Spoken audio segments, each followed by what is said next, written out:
Hello, ladies and gentlemen, and everything in between. Welcome back to Old Man Rambles. Taking a bit of page from one of the previous episodes where I decided to ramble on about rum. Today I'm going to talk about Star Trek, um, just for fun, um,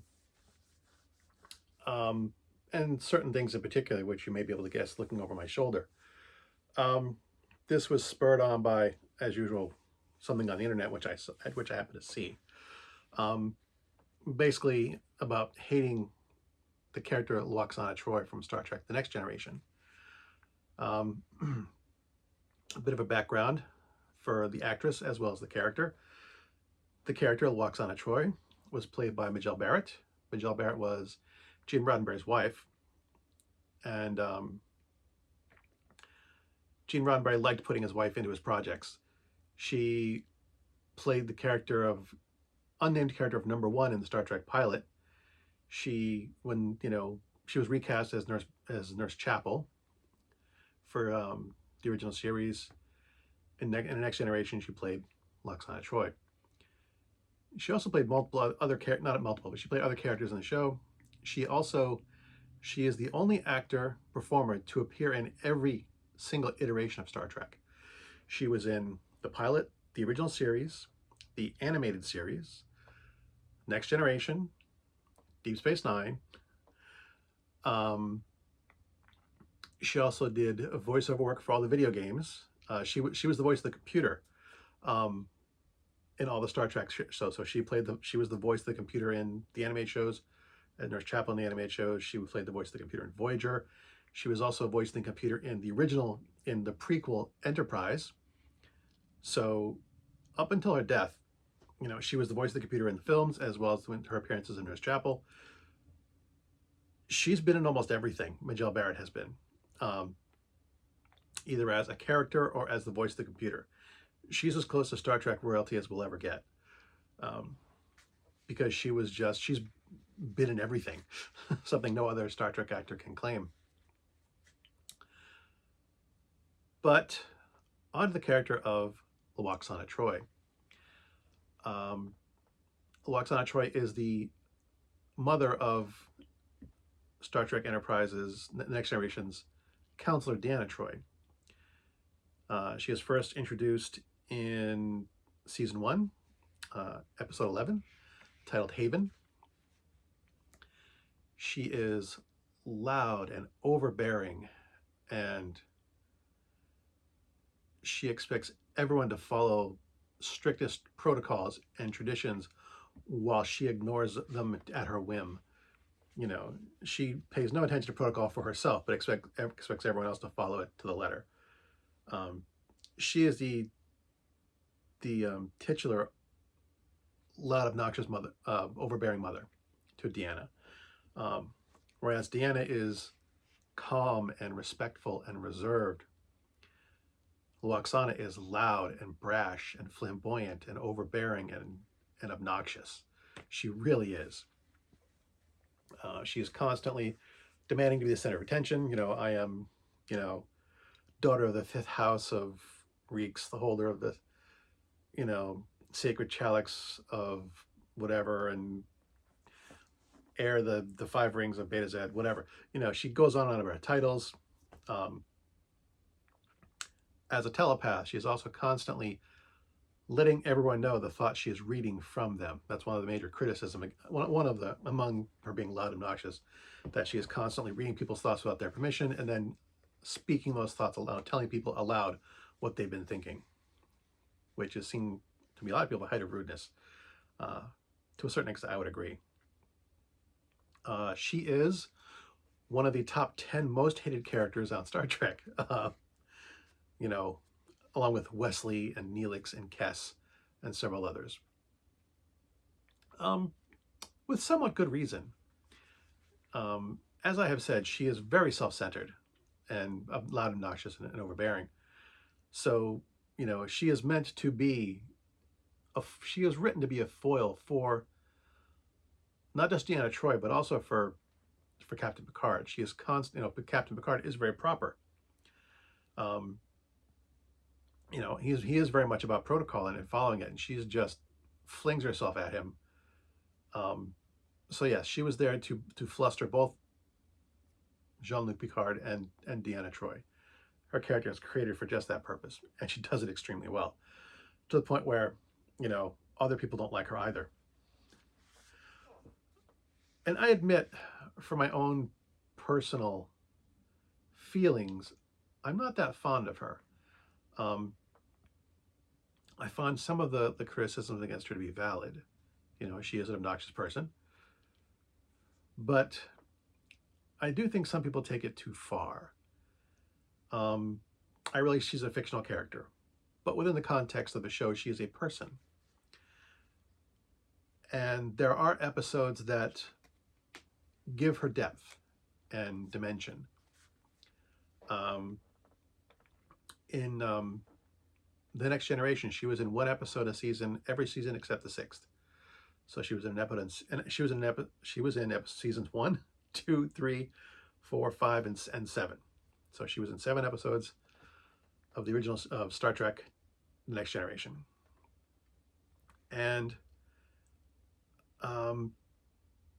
in season 4, I think her appearance in season 4 is really the first time we really get to see her depth of character, because she falls in love with a man, another whose culture requires them to commit suicide at a certain age. Their thought is that they don't want to become a burden. So instead of having their children watch them grow old and deteriorate and become a burden on their children, they choose to end their lives at a certain time. And she meets him and falls in love with him like about a month or so before he's supposed to euthanize himself. And she rails against this. Now, in true Lwaxana fashion, she is somewhat selfish about how she goes about it. But when ultimately he decides he can't abandon his culture, he can't disappoint his family. His family would ostracize him. Even if he decided to keep living, his children would never ever speak to him again, because it's such a violation of their culture. And he decides to go through with it. And Deanna does respect him enough to go at least to the ceremony. The family has a going away party, as part of their culture. It's like they have this big celebration of his life, talk about his life, his accomplishments, his family, his friends, all are in attendance. It's this big celebration of this person's life before they end their lives. And she says that while she doesn't agree with it, she loves him and respects him, and goes to this gathering to spend as much time with him as she possibly can. There's another episode. I'm looking at my notes. I have notes, people. I have notes. Season 5. I think in this episode she's having a midlife crisis. My notes aren't that good, but the notes I did have is that Worf's son Alexander is having difficulty adjusting to life on the Enterprise, and she takes the time to mentor him. Something that Worf hasn't been doing. Worf has been being Worf and being, he has his duties. He can't take the time to be a father to his son. That Alexander's character and arcs and everything were just so badly written. I don't want to get into that now, but oh man, that was just so poorly handled. And as always, I'm not blaming the actor that got to play Alexander. I think he did a decent job. It was just so badly handled. Anywho, Lwaxana Troi takes the time out to pay attention to him, something which Worf isn't doing. She recognizes that Worf is struggling and Worf needs help, and she takes the time to hang out with him and teach him and talk to him and listen to him in a way that no one else at the ship is doing. And then let's see, what was it? Oh, her last show of the Next Generation, episode 7, episode called The Dark Page. Lwaxana Troi is essentially having a mental breakdown, and through the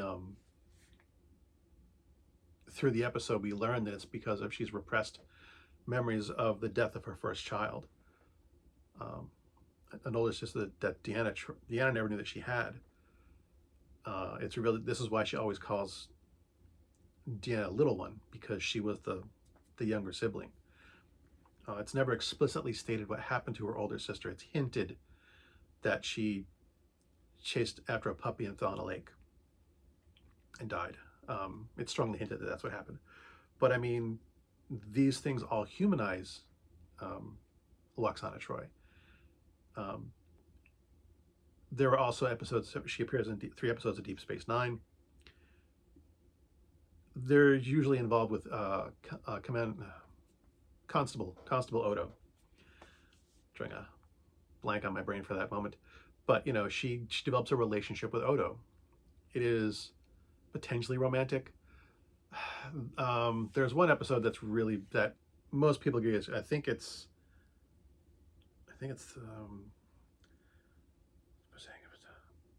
it might be the episode called Fascination, where she's suffering from some kind of fever and broadcasting her emotions, mostly her sex drive, to everyone around her. Most people agree with that. That's a bad episode. Most people will agree with that one. But she, again, you know, she's trapped in it. I think it's for her first appearance in Deep Space Nine, that she is trapped in an elevator with Odo, and Odo, as a shapeshifter, has to, every certain number of hours, I don't know the exact number, but instead of sleeping, he has to revert to his liquid state to rest. And if he doesn't do it voluntarily, he will basically collapse and, you know, fall into a puddle.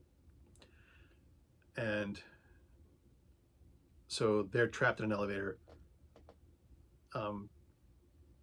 The premise is stupid, but again, it shows that she's capable of empathy and compassion and understanding and growth.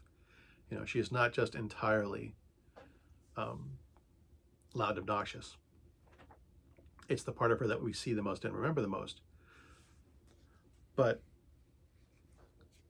so I think she's a more complicated character than just people complaining about the worst of her traits. You know, what got me interested in doing this is, you know, I watched someone on YouTube rant about how awful she is, and he has some valid criticisms of the character. One of the ones that I slightly disagree with is that she's constantly reading people's thoughts without their permission, and then speaking, you know, telling everyone what she's read into people's minds. That part's very rude, but it's been hinted through other episodes that Beta Zeds don't really block their ability to read other people's thoughts. It's constantly on. The extent to which seems to be how strong their telepathy is. There was one character in an episode called The Tin Man who literally was in mental contact with everyone on the Enterprise at all times. He could not shut them out. He was the most powerful telepath the Beta Zeds had. Deanna Troi is an empath. She is constantly reading the emotions of everyone around her. I don't see anyone complaining about that. Granted, emotions aren't quite as private as one's thoughts, but I think I would be annoyed at someone who constantly knew what my emotional state was, no matter how much I tried to hide it. You know, someone who knew if I was hurt or angry or aggravated, or, I mean, we all have emotions we want hidden, you know, as well as thoughts. And Deanna is privy to all of them, and no one ever seems to complain about that and her character. And I don't think necessarily that Lwaxana Troi is deliberately reading people's thoughts. I think she just lacks the ability to block them out. Now, like I said, her choice to repeat those thoughts aloud is rude, but I'm not going to knock her for something it's never explicitly explained that she has any control over. As I said, it's hinted that Beta Zeds just are constantly in telepathic, constantly reading the thoughts of everyone around them because that's what they do. And they don't block them out. So that's a 50-50 thing. You know, not quite a full criticism, but she still needs some work. But again, like I said, the video that I watched that kind of inspired this, you know, basically she had said she had no redeeming qualities and treated her as a two-dimensional character. And while I admit she's probably one of my least favorite characters, I found the episodes that did give her depth, that gave the character the opportunity to have depth, were enjoyable and really good, and showed that she could grow as a person, that there was more to her than being loud, overbearing, and obnoxious, that she was capable of compassion and empathy and understanding.